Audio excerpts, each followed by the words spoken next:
Bonjour, c'est Laurent d'Interactive.co et aujourd'hui avec Elementor, nous allons créer un effet de superposition de colonnes. L'idée derrière tout ça, c'est de mieux présenter votre contenu. Voici l'aperçu sous Elementor. Euh, donc on a une colonne à gauche avec des éléments textuels et une colonne à droite avec des images. Réciproquement, pour pouvoir faire une alternance de contenu, nous avons créé l'autre élément qui sera une image à gauche et du texte à droite. Rendez-vous dans Elementor. Sous Elementor, voilà ce que ça donne. On a différentes sections, deux sections par présentation et une section interne avec les deux fameuses colonnes. Donc maintenant, si on essaie de reproduire les mêmes éléments, on va donc ajouter une nouvelle section. Voilà. Et à l'intérieur de cette section, nous allons mettre une section interne. Dans cette section interne, colonne de gauche, nous allons ajouter un sous-titre, un titre, une description et un bouton. Bien entendu, on peut mettre ce que l'on veut dedans. Titre ou pas de titre, un sous-titre, pas de sous-titre, une description, pas de description, un bouton, deux boutons, trois boutons, comme on veut. Vu que l'objet, c'est plutôt de créer la superposition des colonnes, je vais vite copier-coller les formes que j'ai ici. Copier, coller le style.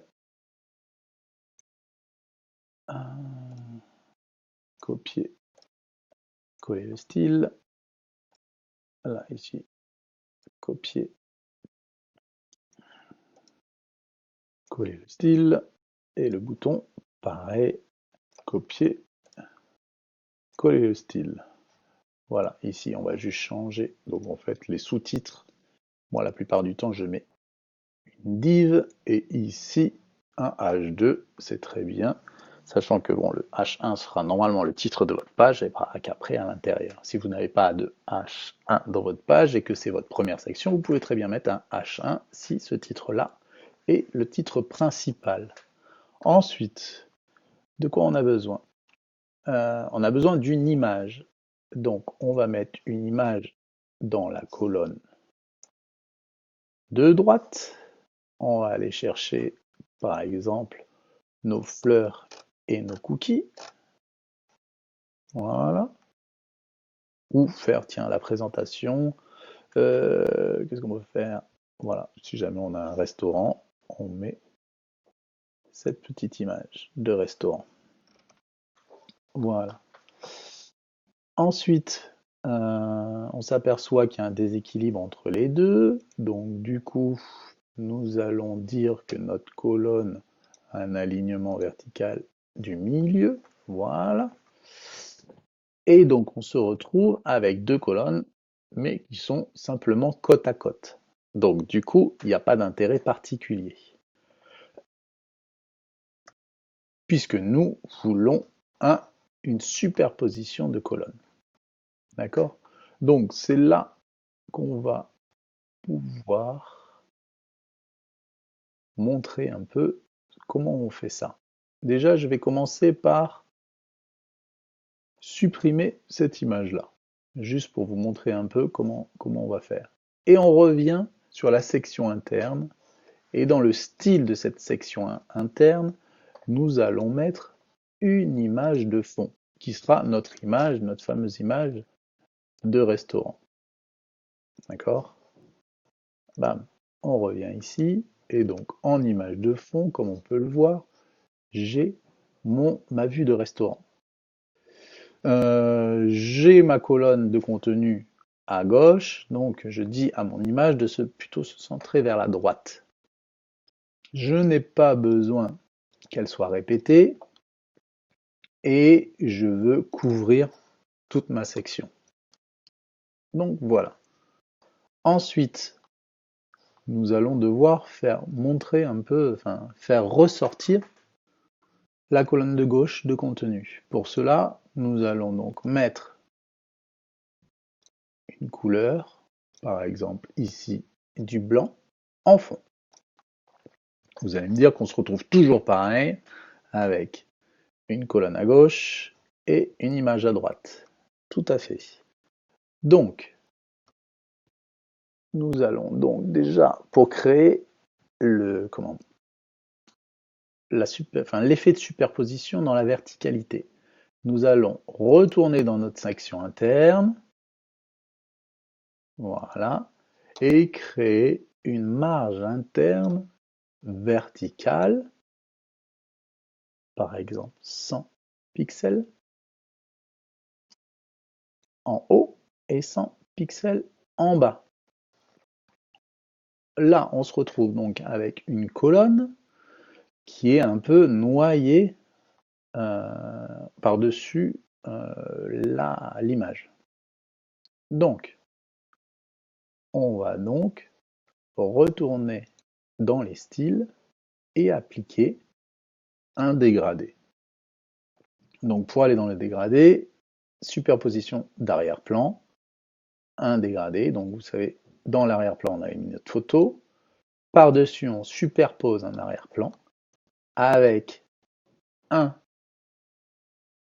dégradé. Notre dégradé commencera par notre couleur de fond, d'accord, de fond de section du contenu. Là, en l'occurrence, ce sera du blanc. Et nous voulons une couleur transparente pour la fin du dégradé. La fin de mon dégradé, je la mets à 0.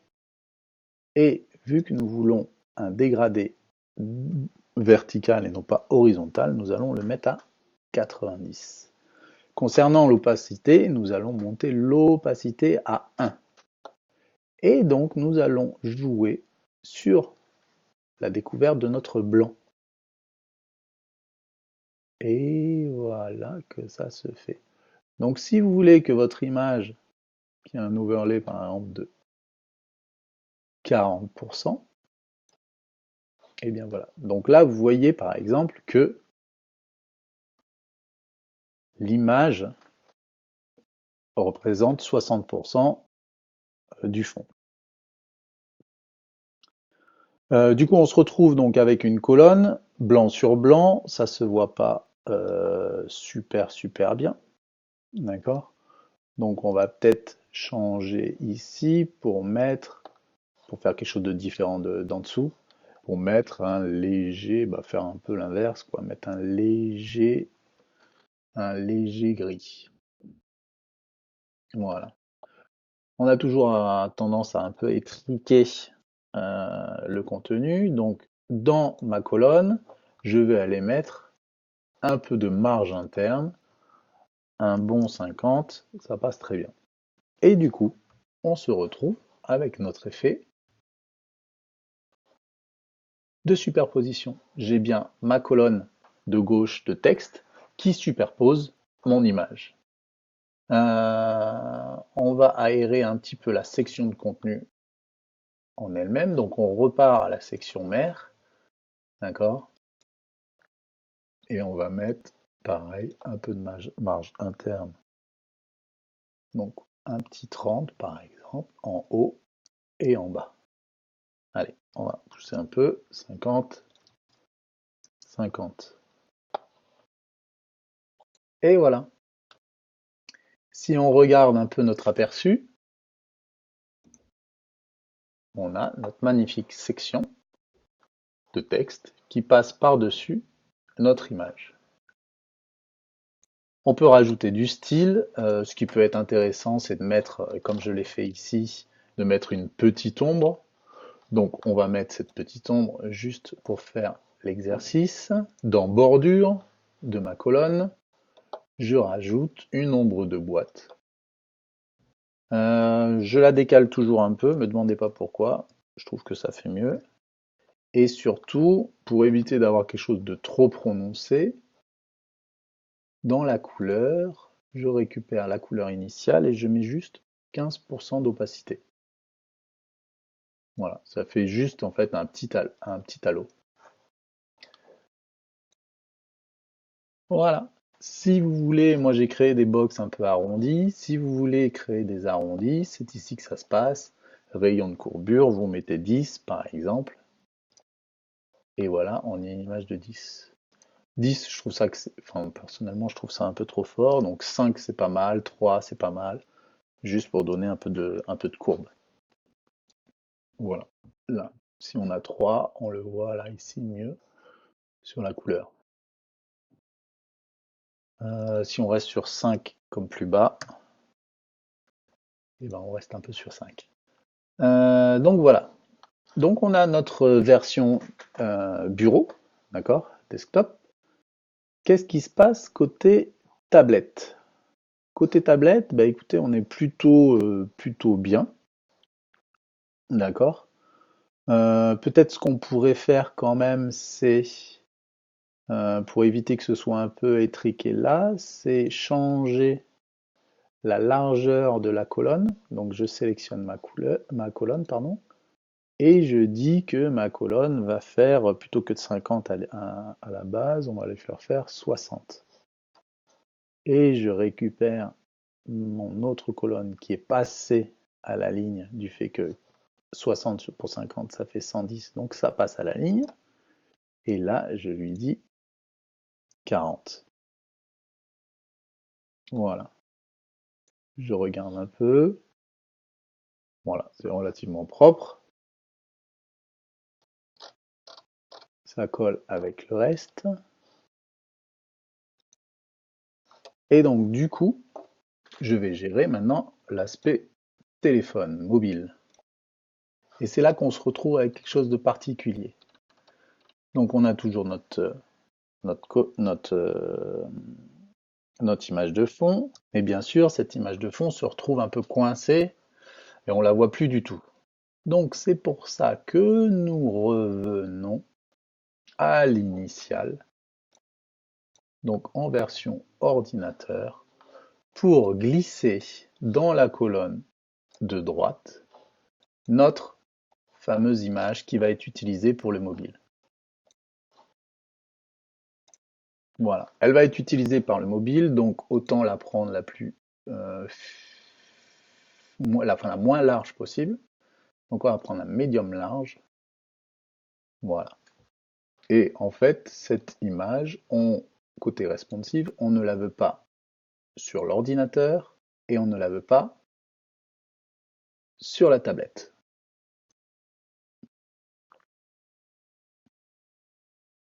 Du coup, quand on ferme en version, on a bien notre image de fond, alors que là, on a notre image widget. Donc, on revient, on voit ce qui se passe niveau tablette. On a toujours notre petite image, mais vu qu'elle est non visible sur tablette, elle disparaît. Donc, on est très content. Et quand on est sur mobile, on a notre image qui est dessous. Donc ça, c'est quelque chose qu'on ne veut pas. Donc du coup, au niveau du responsive, de la section, nous allons demander, côté responsive, donc table avancée, nous allons demander à ce que sur mobile, on inverse les colonnes. Et donc vous voyez qu'on a notre image et notre colonne de texte. On se retrouve quand même avec des choses particulières. Donc ça, on va le gérer côté grande section, côté section interne plutôt. Et dans Avancer, nous allons mettre la marge interne à 0. Voilà. On a encore un petit souci là, c'est parce que notre fameuse section a des écarts de colonnes.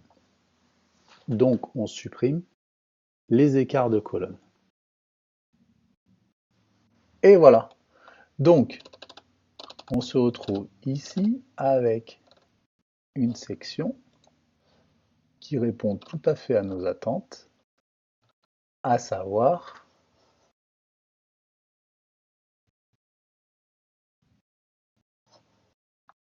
une image en haut et du texte en bas.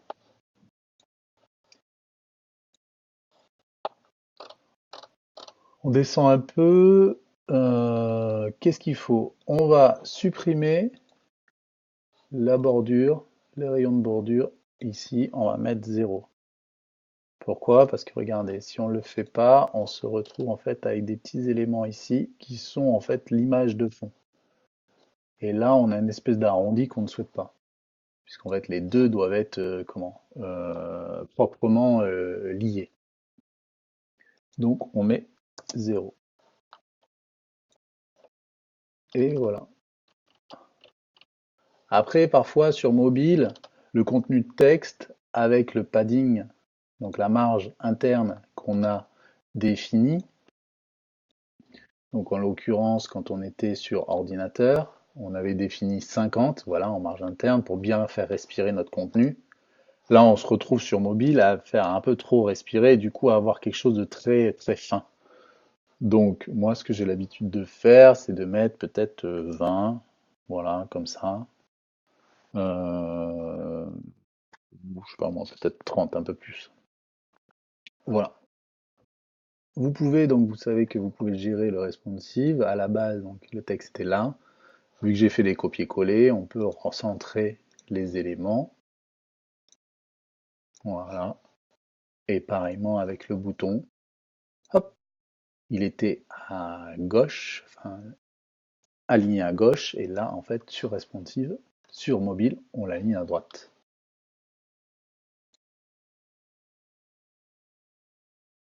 Rendez-vous sur notre site.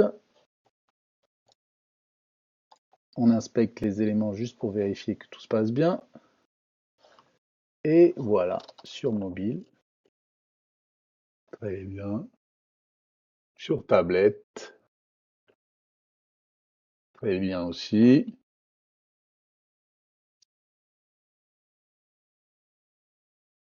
Et voilà. Il ne nous reste plus qu'à copier-coller, dupliquer cette section, échanger les deux colonnes, voilà, et sur la section maîtresse, dans notre dégradé, échanger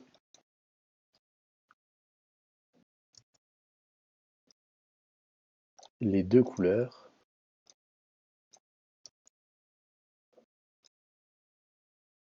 et changer un peu le dégradé qu'on change à 60%. Verdict, très bien. On a nos deux sections. N'oubliez pas que vous pouvez changer très bien moi j'ai mis 60-40, mais vous pouvez très bien changer si vous le souhaitez pour avoir un peu plus votre image en vue. D'accord? Par exemple, vous pourrez très bien avoir 70. Et puis ici, décaler un peu ce truc-là pour dire que là on est à 40 par exemple. Voilà, ce qui fait que en fait, ça laissera un peu plus de place à votre image. Là, on voit par exemple que l'image, c'est pas la bonne, hein. Il faut sélectionner plutôt une image qui aura, puisqu'en fait, vu qu'elle est, comment dire, sur la totalité de la largeur, il faut avoir tendance à mettre en place une image qui sera correctement visible. Par exemple, c'est pour ça qu'il faut, enfin, c'est important de bien choisir ces images.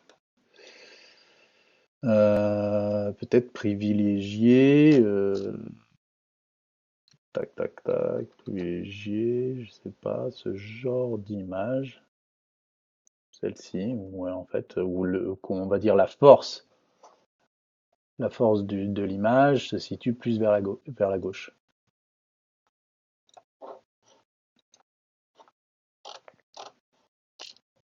Toujours, si on change l'image widget. Si on change l'image de fond, on change l'image widget. Voilà, vous voyez? Voilà, notre point de référence, genre le point clé de l'image se retrouve à gauche. Donc là, ça fait tout son effet. Voilà, j'espère que vous avez apprécié ce tutoriel. Vous retrouverez l'article dans la description de la vidéo et dans l'article en lui-même, vous trouverez le template à télécharger et à importer dans Elementor si vous le souhaitez. Voilà, allez, à très vite pour de nouveaux tutoriels.